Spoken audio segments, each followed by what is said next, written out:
graduação, de pós-graduação e com muita experiência clínica, existe uma diferença muito grande na taxa de sucesso e insucesso dos casos clínicos, tá? E esse artigo especificamente do GMR, né, ele mostra que os dentistas menos experientes, eles tinham um índice de insucesso que beirava a 1/3 dos casos, ou seja, quase 35% dos casos tinham sucesso ao decorrer do primeiro ano de cimentação clínica. Ou seja, é um índice muito maior do que a gente percebe na literatura de laminados. Ou seja, é importante que a gente tenha, sim, um preparo adequado, né? Um treinamento adequado, um entendimento da parte científica suficiente para a gente conseguir não ter insucessos devido à falta de treinamento suficiente, né? O treinamento e repetição das etapas de uma forma consistente. Muito bem. Nesse caso clínico que a gente teve, então, que pensar em refazer novamente pela 4ª vez, gente. Então, quando a gente faz um caso pela 4ª vez em menos de um ano, a gente não pode ter mais erros, a gente não pode incorrer em erros. A gente já está vendo aqui a remoção das lentes do central, lateral e canino esquerdos, né? E a gente já percebe o quanto que nós temos de dentina exposta em algumas regiões por conta da repetição, da remoção de laminados, né? Quem já teve a oportunidade clínica de remover laminados já sabe o quanto que é difícil, né? Como é desgastante tanto para o dentista como para o paciente. Então, em menos de um ano, remover 3 jogos laminados já é uma coisa, assim, de uma certa forma até traumatizante para o paciente, tá? Então, nesse caso, a gente não teve outra alternativa. Tivemos que remover os laminados, todos eles colocados. A gente percebe aqui, ó, problemas na adaptação bem flagrantes, né? E então nós tivemos que proceder com um refinamento do preparo, tentando preservar o máximo do esmalte disponível no paciente, mas a gente tinha que repreparar o dente, tá? E quando a gente fala de fazer um repreparo de um novo jogo de laminados dentários, não se esqueça que a gente está falando de um tratamento eletivo, né? Então, a aula é de intercorrência, mas olha só, temos que entender o que não é legal, né? Não é legal você fazer um tratamento eletivo onde o potencial benefício, né, é, é menor do que o dano que você causa, tá? Então, você não pode pensar em fazer um tratamento eletivo que você vai causar mais dano do que benefício. Basicamente, seria isso, né? Então, esse é um trabalho bem interessante. E a gente, então, hoje em dia, tem alguns caminhos importantes, principalmente em relação a fazer o menor desgaste possível em área de esmalte, tá? Mesmo assim, eu gosto de botar esse artigo na aula para mostrar para vocês que muitas vezes os pacientes, por exemplo, de idade muito jovem, talvez o melhor tratamento estético em entendedores seja muito mais em relação às alternativas de resinas diretas que não vão fazer nenhum desgaste em esmalte, né, nele, do que partir direto para fazer o laminado anterior, tá? Então, vamos ter muito discernimento de qual é a indicação ideal para o paciente, qual é a idade ideal para a gente trabalhar, pelo menos assim, acima de 25 anos é desejável, né? E aí sim, você promover um benefício para o paciente muito maior do que o potencial dano que a gente vai causar com os preparos, por exemplo, tá bem? E sempre pensar nos preparos minimamente invasivos, suficientes para você sediar as lâminas sem sobrecontorno, sem causar problemas de adaptação ou infiltração marginal, ok? Muito bem. Então, esse caso clínico agora, a gente esperou uma cicatrização gengival, né, naquela região que estava realmente muito maltratada.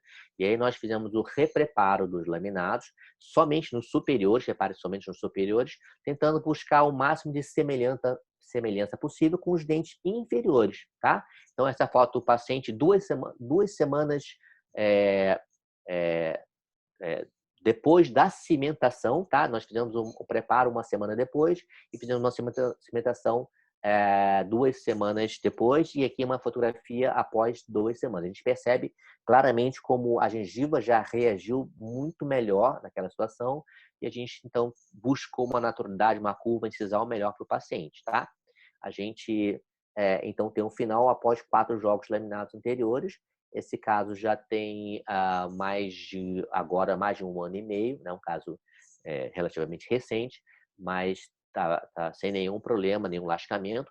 E aqui a gente só fez um videozinho do paciente, né? Olha como ele está com um aspecto bem mais tranquilo, bem mais contente. A gente fez uma brincadeira com ele, porque ele é botafoguense, assim, roxo, né? Então, na época, a gente fez uma brincadeira assim, segue o líder, ele fez ele fez o comentário, não, segue o líder. Ele realmente para o botafoguense falar segue o líder, porque ele realmente ficou bem satisfeito, né?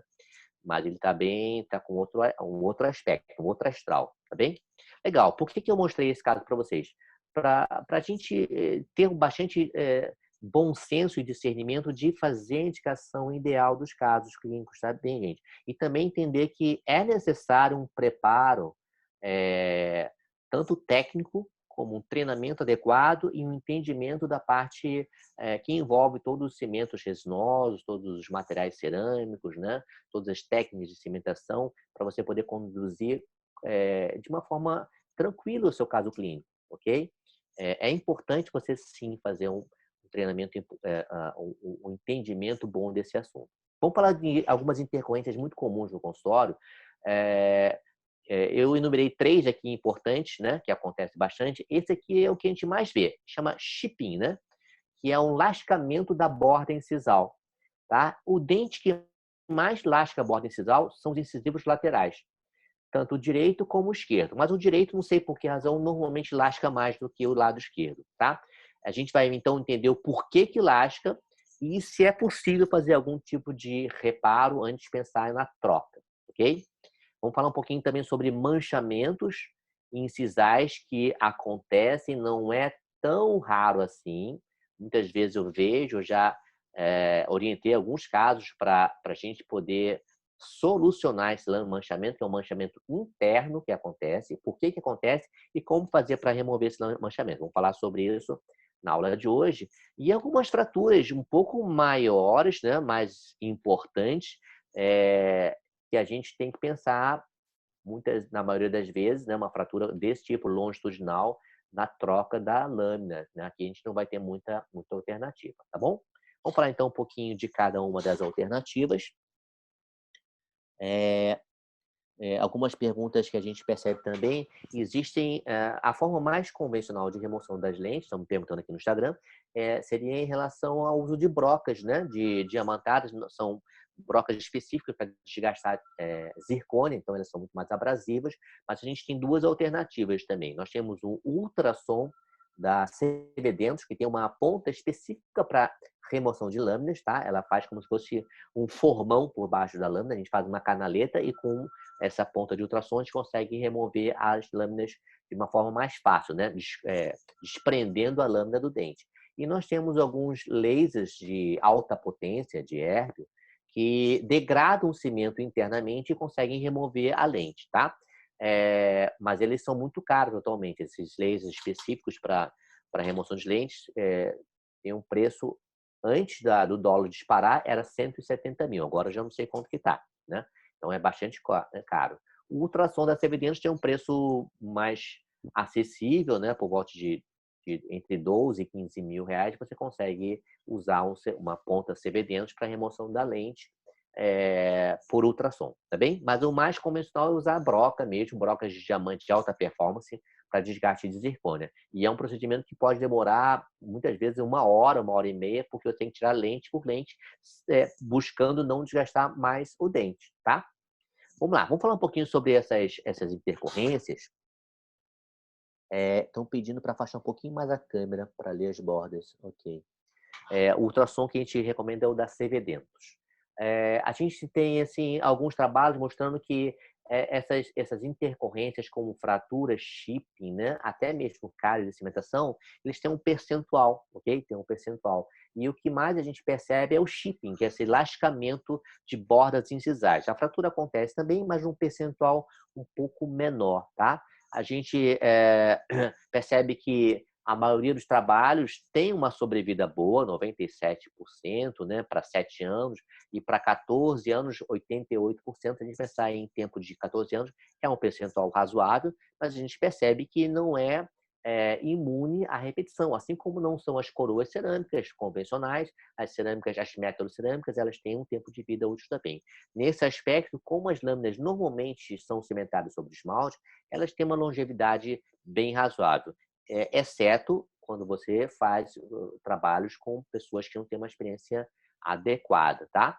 Um outro ponto que eu acho bastante importante é entender que alguns fatores que o paciente apresenta têm que ser muito bem avaliados para você não ter intercorrências depois, tá? Por exemplo, pacientes que têm histórico de bruxismo, eles têm um percentual de quase 7,7, 8 vezes maior de fratura do que um paciente que não tem bruxismo.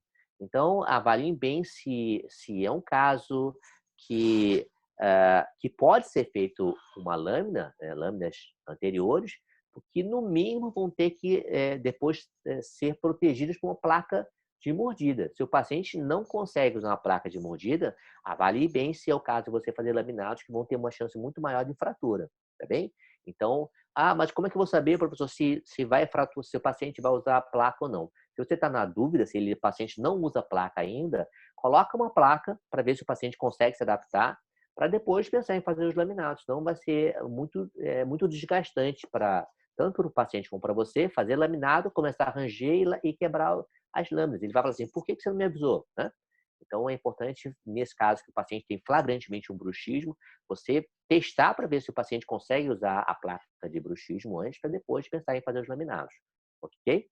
Então, entendo aqui que o risco é muito maior e a taxa de sobrevida cai muito nesses casos também, né? Você passa a ter um percentual de insucesso muito maior em casos de parafunção. Pode ser tanto o bruxismo como, por exemplo, o apertamento dental.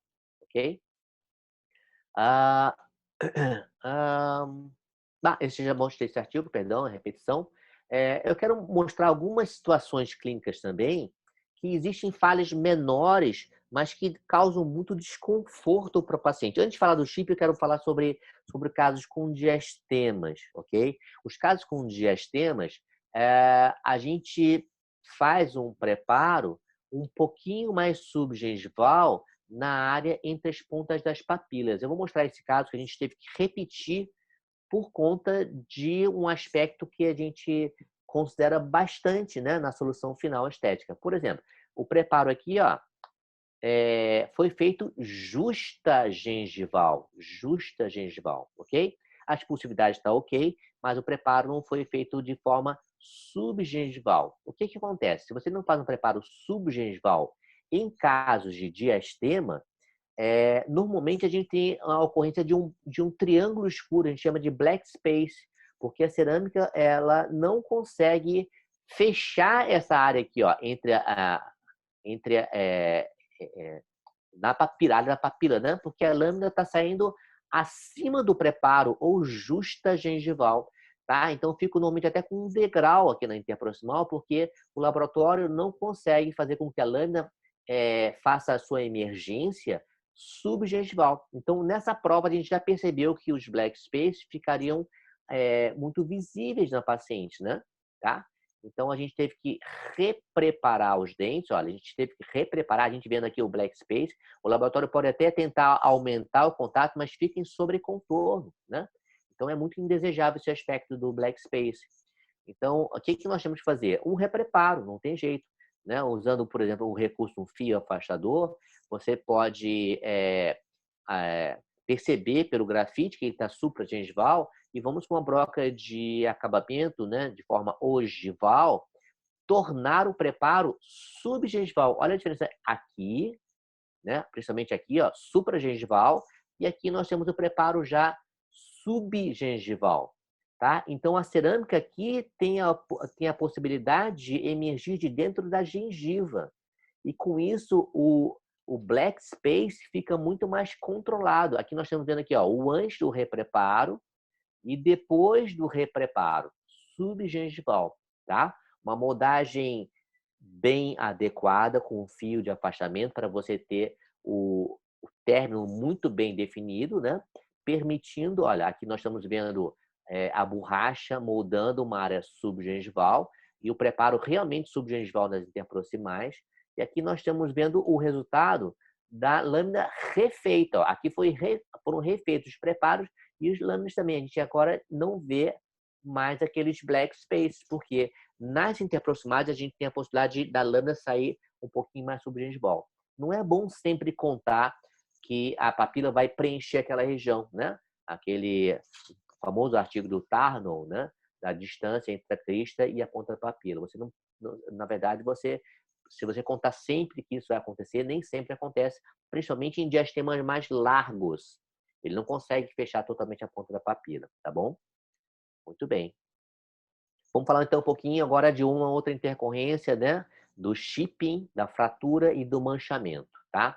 Vamos começar pensando um pouquinho em como fazer reparos, né? E a primeira pergunta, na verdade, eu acho que esse tema é bem interessante nessa época de Covid, nessa época de pandemia, porque a gente muitas vezes não pensa nessa possibilidade de fazer reparos nas restaurações que você acompanhou ou que você recebe no seu consultório, tá? E todo dia nós dentistas fazemos avaliações de restaurações, né? E a gente tem a tendência de sempre pensar em refazer. Não está perfeito, refaz, né? Não está 100%, refaz. E a gente tem que entender que a alternativa de reparo muitas vezes pode ser o mais conservador para o paciente em termos de desgastar menos o dente. Toda vez que você remove uma restauração, você está desgastando mais dentina, mais esmalte, né? Toda vez que você refaz um trabalho por inteiro, você vai remoldar, vai ter um custo de laboratório muito maior para o paciente, né? E muitas vezes essas filtrações, dependendo, você tem que avaliar, obviamente, a possibilidade do reparo, elas podem se manter na boca perfeitamente bem com pequenos reparos, né?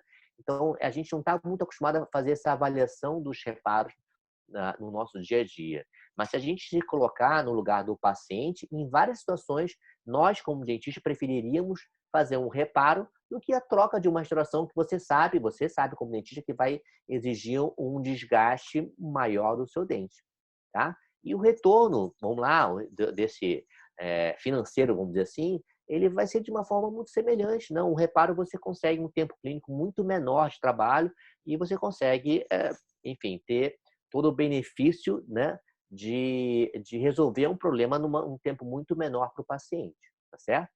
Então, essa figura de um pneu com parafuso é só uma analogia que eu acho bastante interessante, né?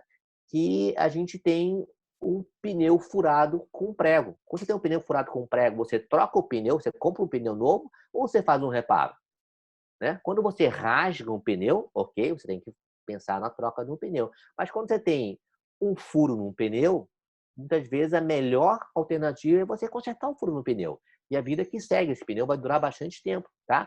Então, eu acho importante mostrar que existe, hoje em dia, um ensino sobre reparos muito menor do que deveria ser, né? Até hoje em dia, a gente não aprende muito a fazer reparos na graduação e nem mesmo na pós-graduação.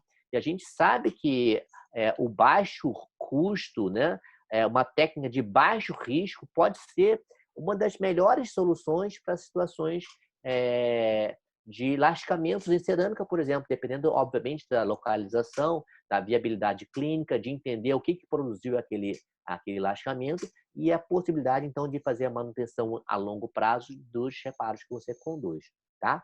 Quero mostrar também esse trabalho da Nicoleta, né? Em situação clínica que eu tenho certeza que vocês já vivenciaram, né?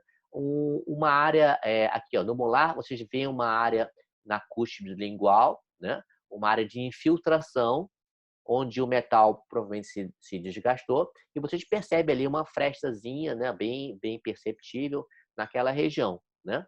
Reparem, defeitos localizados de fácil acesso clínico, quer dizer, tem que ter uma área de fácil acesso clínico, eles podem ser reparados, quer dizer, você tem que avaliar se vale a pena ser reparado. Como é que você avalia isso? Você pode abrir esse gap um pouco mais, remover a cárie, você tem que ter visibilidade total se houver uma cárie, uma infiltração, e depois fazer o condicionamento tanto no metal como no dente. Então, hoje em dia, nós temos primers metálicos, nós temos como jateamento do metal, a gente tem como produzir vedamentos nessas áreas de fácil acesso com adição de resina, né? E promover, então, a manutenção dessas restaurações durante bastante tempo, tá? Então, a remoção parcial de uma restauração, a colagem de lâminas sobre áreas específicas são viáveis também. E eu quero mostrar esse caso aqui, da professora Nicoleta, que tem um tempo de 12 anos e meio de controle. Então, esse reparo foi feito e após 12 anos e meio a gente percebe que ainda está viável na boca. Quantas vezes a gente teve situações como essas no nosso consultório que a gente optou por remover a restauração, refazer, né? Se fosse uma área proximal que você não tem acesso, é diferente. Mas muitas vezes a gente tem a possibilidade de fazer um reparo de forma adequada e com bastante longevidade, tá? Eu queria que vocês abrissem um pouquinho a mente de vocês sobre essa possibilidade no nosso consultório, principalmente, vamos lá dizer, novamente repetindo, hoje em dia, né, fazer um tratamento minimamente invasivo é talvez um caminho bastante interessante quando a gente não quer produzir aerossóis e tudo mais, tá? Então, é uma coisa bem interessante. E aí eu quero mostrar também que existem técnicas de reparo, né, para dissilicato de lítio sobre cerâmica feldspática que é possível ser feito na boca, principalmente em casos de shipping, tá? Mas antes de pensar em fazer um reparo, tem que entender o que promoveu aquele lascamento, interromper o que gerou esse lascamento e aí sim proceder ao reparo, tá? E o reparo desses lascamentos tão pequenininhos é uma técnica extremamente conservadora, né, que pode ser realizado em sessão única, sem necessidade de troca da restauração. Sem necessidade de troca da restauração, ok? Então, eu acho que é uma oportunidade muito interessante da gente perceber esse tipo de lascamento que acontece, não vou dizer que com frequência, mas a gente acompanha alguns casos clínicos, principalmente quando a gente não tem uma desoclusão, uma guia canina, né, adequada para desocluir os dentes, né, sem que o lateral toque durante essa guia, ok? Então, olha, repare nessa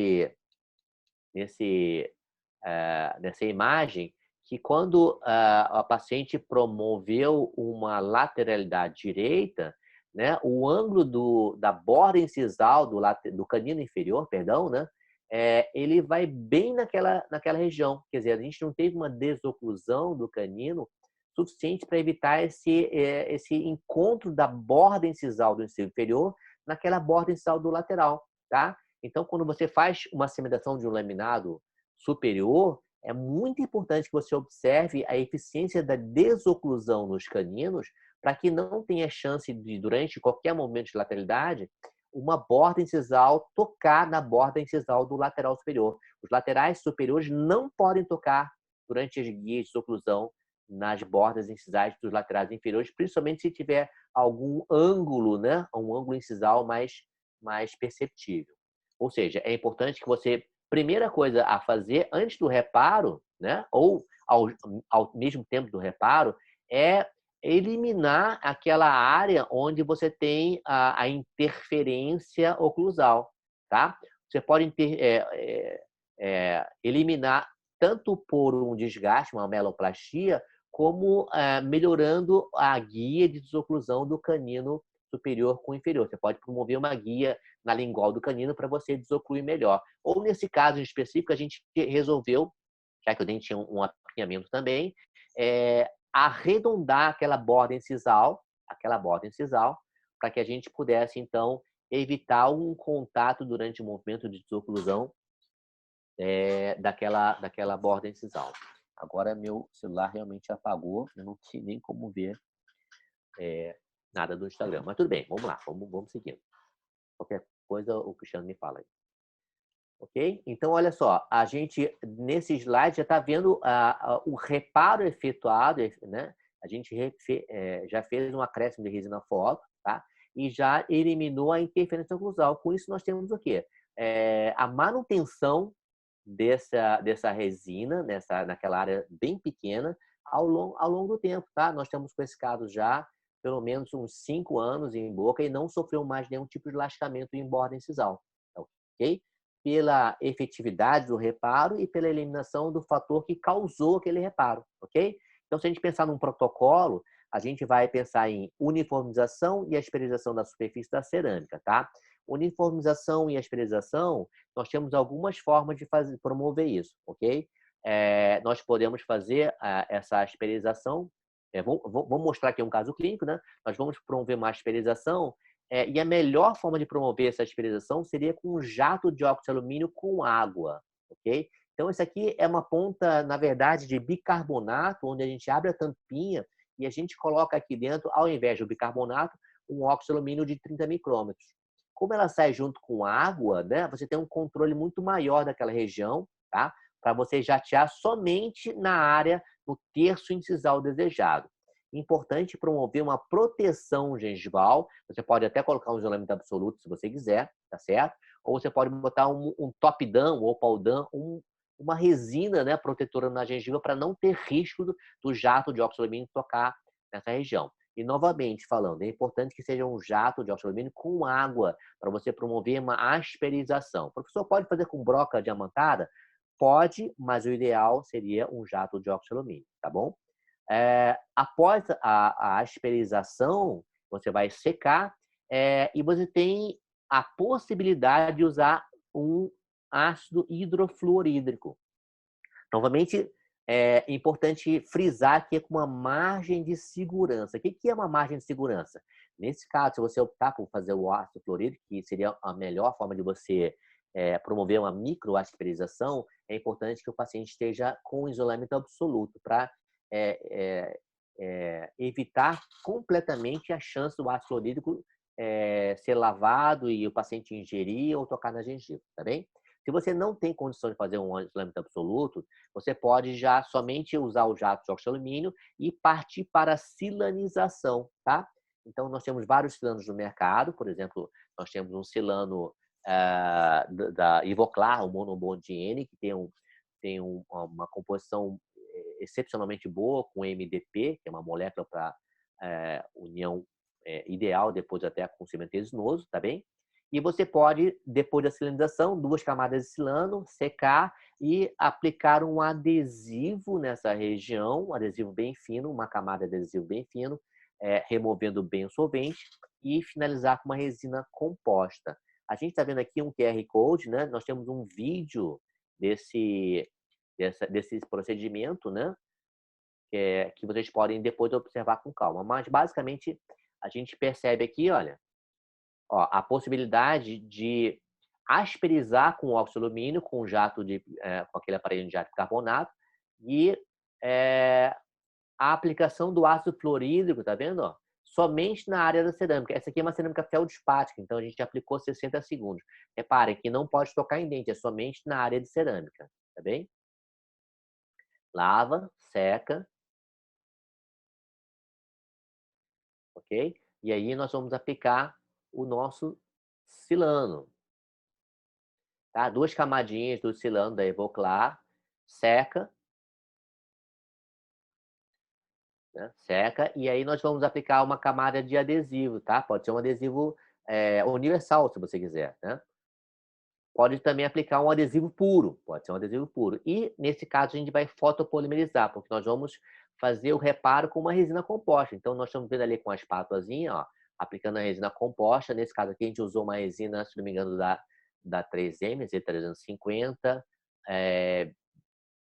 A1 PUD, né? A1 corpo, tá? Uniformizar bem, polimerização e remover todas as asperizações da resina com uma broca de acabamento, tarja vermelha e amarela, e promover um polimento da cerâmica e do dente com as borrachinhas para cerâmica. Então, estamos usando aqui a borrachinha da Ive, a rosa, depois a branca, e a gente finaliza depois com uma ponta para resina, DIF de borracha, tá? E a gente consegue um resultado extremamente interessante, né? Quase invisível. A gente está vendo aqui a foto da Camila, né?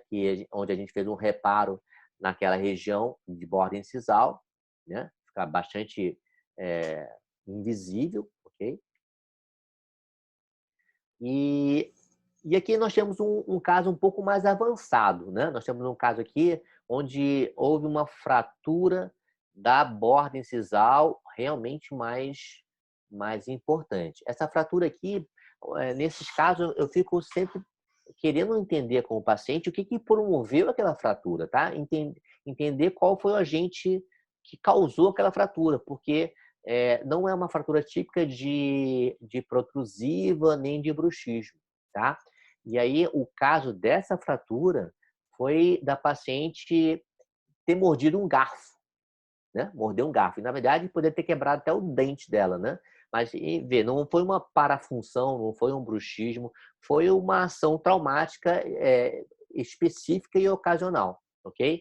Então, a gente pode entender que não tem nada a ser corrigido em termos funcionais, tá? O que a gente fez aqui é buscar a adaptação da lâmina ao dente para a gente pensar na possibilidade do reparo.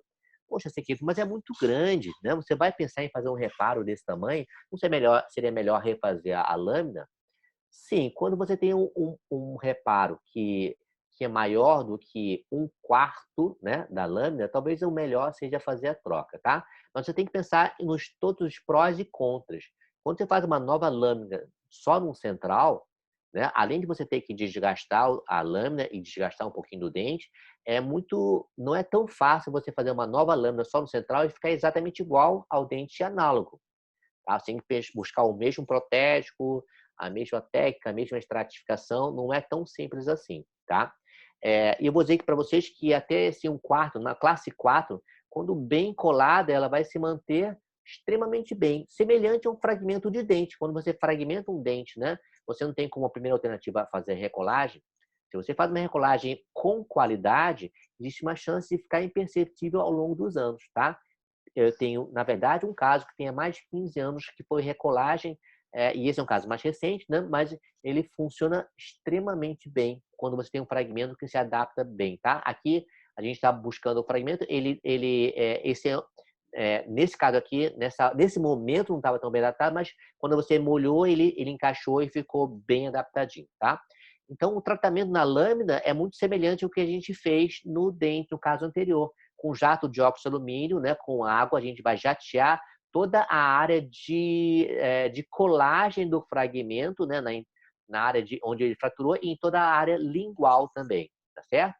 E aí, no fragmento, a gente vai fazer o tratamento como se fosse uma lâmina fora da boca. A gente vai usar o ácido fluorídrico no tempo adequado para o material. Se for um de silicato, 20 segundos. Se for uma cerâmica feldspática ou uma leucita, pelo menos 60 segundos. 60 segundos a 2 minutos, ok? Lava, seca. Usamos um silano de boa qualidade. A gente gosta muito de indicar o silano da Ivoclar, o Monobond N, 2 camadas, seca. E aqui você pode botar ou não o adesivo. Se o seu cimento for bem fluido, não existe nem a necessidade de botar o adesivo, ok? Na boca, o ideal é que você consiga fazer um jateamento com óxido de alumínio na região da fratura, ok? Você protege com isolamento absoluto, bota uma matriz de poliéster interproximal e busca fazer o jateamento, ó, busca fazer o jateamento nessa área aqui, ó, nessa interface da fratura, ok? São 3 ou 4 jatinhos já é o suficiente. E com isso você vai fazer o condicionamento da área do esmalte, né? E na área da cerâmica, sim, você tem que tomar um cuidado maior, né? O uso do ácido fluorídrico na boca é um pouco perigoso porque está muito próximo da dentina, né? Então, por isso que é importante fazer o uso do jato de óxido de alumínio prévio, tá? Nessa região aqui da interface da fratura, né? Somente o jateamento é o suficiente, tá? Então, o ácido fosfórico é importante para você continuar o esmalte por baixo da lâmina, lava, seca, e aí sim você passa o silano na área da cerâmica, com cuidado para ficar só na cerâmica, e depois você pode continuar o conjunto todo com, por exemplo, um adesivo autocondicionante. Como a gente vai usar, nesse caso, o Estética LC da Evoclar, a gente está usando aqui o adesivo universal da Evoclar, que é o Tetric N-Bond, ok?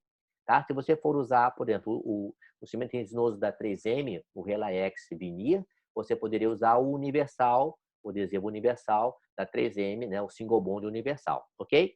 Tá? Então, alguns trabalhos bem interessantes mostram que esse aqui é um trabalho do Bottino, né, professor Bottino, porque o uso do adesivo universal promoveu um resultado de adesão excelente, muito bom, né?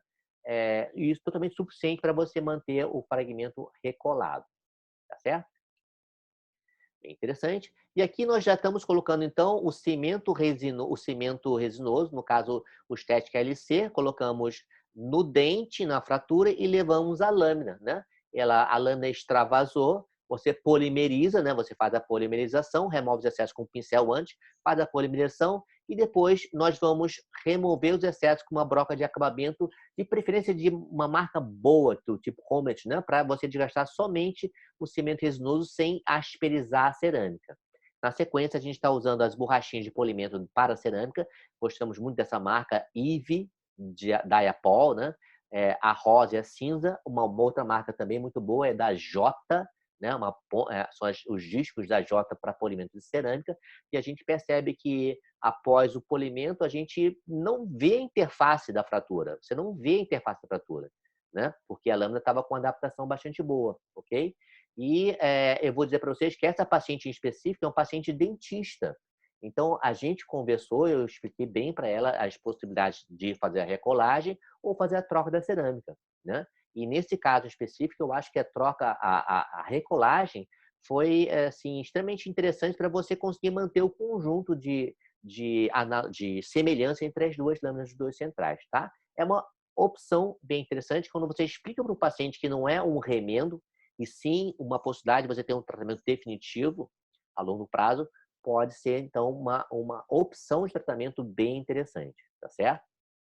Ainda mais que você avaliou com ela, né, o que causou aquela fratura foi uma intercorrência totalmente atípica, né? A pessoa ter mordido um garfo de uma forma inusitada, né? Tem até uma história por trás disso que eu não vou contar aqui, mas não vai se repetir, provavelmente.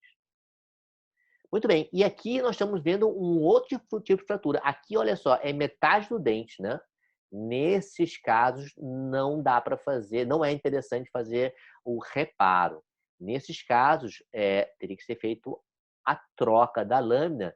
E aí vai a dica: se você for trocar de um central inteiro, é muito difícil você fazer uma lâmina exatamente igual a outra lâmina que já foi colocada, principalmente se você não for trabalhar com o mesmo laboratório, com o mesmo técnico, com o mesmo forno, com a mesma cerâmica, com a mesma fornada de pastilhas que ele usou na primeira lente, ou seja, a chance de não ficar igual é muito grande. Nesses casos, eu também conversando com o paciente, eu troco ideias com o paciente, eu normalmente opto por remover a lente do dente análogo, no caso aqui o 21, e refaço as duas lentes. Você vai ter uma chance muito menor de ficar alguma diferença entre as lâminas, tá? Mas, enfim, é uma dica, né? Vocês podem fazer somente a troca do elemento fraturado. Mas para ficar evitando repetições e desgastes de parte a parte, nesses casos, eu prefiro remover as duas lentes com cuidado para não desgastar mais o dente remanescente. Ok? Ok, mais um ponto importante também que acontece bastante.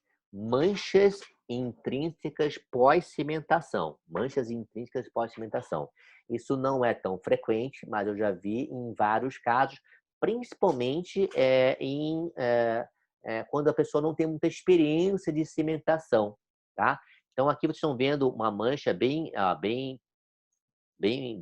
flagrante, né? Nessa borda incisal, uma mancha até meio avermelhada, bem avermelhada, na verdade não é uma mancha externa, é uma mancha interna, né? E você vai perguntar, como é que essa mancha chegou aí dentro, né? Depois de um mês cimentado, essa mancha aconteceu aqui dentro, né?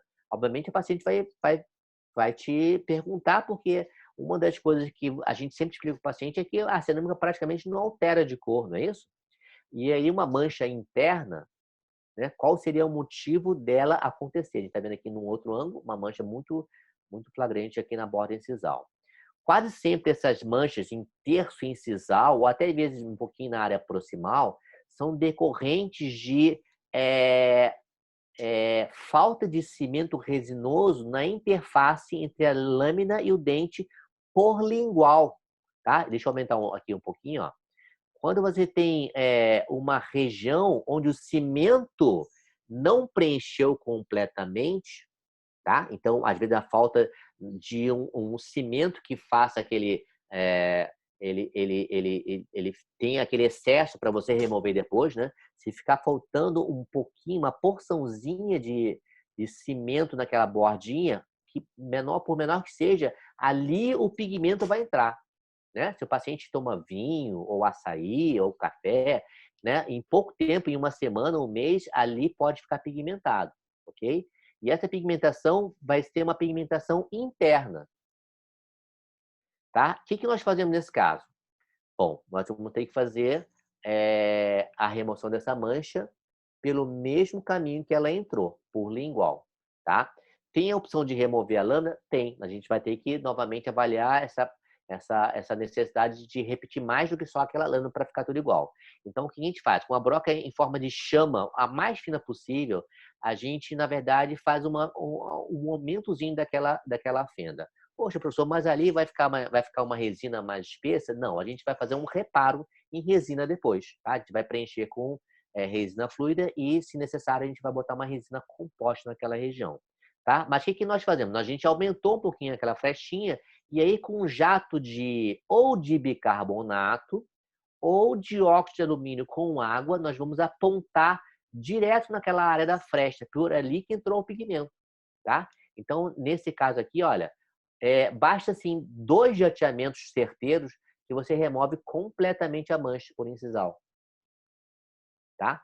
E isso assim, parece mágica, né? Parece que tirou com a mão aquela mancha, porque a gente percebe uma mancha enorme antes e depois zero de mancha, tá? Por lingual, nós vamos fazer o quê? Lavar, secar, adesivo autocondicionante que tenha silano, por exemplo, da 3M Universal, preenchimento, pode polimerizar, tá? E você vai preencher com uma resina flow de alta carga, ok? Então, a resina flow de alta carga, temos alguns exemplos no mercado, por exemplo, da Ivoclar, é muito bom. Temos o da Shofu também, que é uma resina flow que tem um índice de carga de quase 70%, é bem interessante, tá? Ou você pode usar até uma resina composta. Mas a resina flow, usando aquele bico, né? Aquela ponta bem fininha, ela encaixa ali dentro, né? E você consegue preencher com menos chance de bolhas internas, tá? Então tem uma ponta mais fininha para você poder colocar naquela área da fresta lingual, tá? Então você preenche com a resina flow de alta carga e procede o preenchimento. Isso está documentado? Tem sim alguns casos. O caso mais legal que a gente vê é um caso que foi documentado pelo professor Pascal, chamado técnica de infiltração nas áreas de reparo por fratura, tá? Então, existe sim respaldo na literatura e ela funciona muito bem para impedir a reincidência desse manchamento, tá bem? Olha lá, naquela área azul é onde a gente fez o reparo com a resina, então. Ok? E aqui nós estamos vendo o antes do reparo e imediatamente, na mesma consulta, depois, né? Fica completamente invisível aqui esse manchamento, tá? E aí vocês podem ter certeza que sempre o que acontece nesse manchamento, é, toda vez que acontece esse manchamento, foi ocasionado por uma frestinha na parte lingual. Se você tiver um manchamento na área cervical, é porque houve o mesmo problema, né? Ou falta de adaptação da lâmina, ou uma frecha na área cervical, que é muito menos frequente. Mas o problema na área cervical é que você não consegue fazer esse jateamento de forma eficiente, né? É muito mais difícil você remover essa mancha. Mas 90% dos casos são manchas na área de borda incisal, ok? Muito bem, na verdade, assim, a gente falar de intercorrências, nós poderíamos ficar muito mais tempo falando de intercorrências, né? Que a gente tem nas lâminas, né? Mas o objetivo hoje foi, assim, dar pelo menos os principais casos, né, que a gente vê com mais frequência. Deixar um convite aqui também para seguir. A gente tem um canal no aplicativo chamado Telegram, que é parecido com o WhatsApp, né? O Telegram. E a gente dá muitas dicas desse Telegram. É só botar Sequito na Clínica, né? Que vocês vão chegar no meu nome no Telegram. Vocês podem botar para seguir. Então, a gente vai sempre postando as dicas e nós temos várias dicas que vocês podem acompanhar também, tá? No YouTube a gente tem um canal, Professor Sequito. Eu acho que amanhã talvez essa aula possa ser gravada, que a gente teve problemas hoje de fazer simultâneo com o YouTube, né? Pedimos desculpa por isso também. E o Instagram Professor Sequito, tá? Onde a gente vai anunciando os cursos, né? Toda a nossa programação. E lembrando também que nós temos um workshop que vai começar a partir do dia 31 de maio e vai até dia 7 de junho.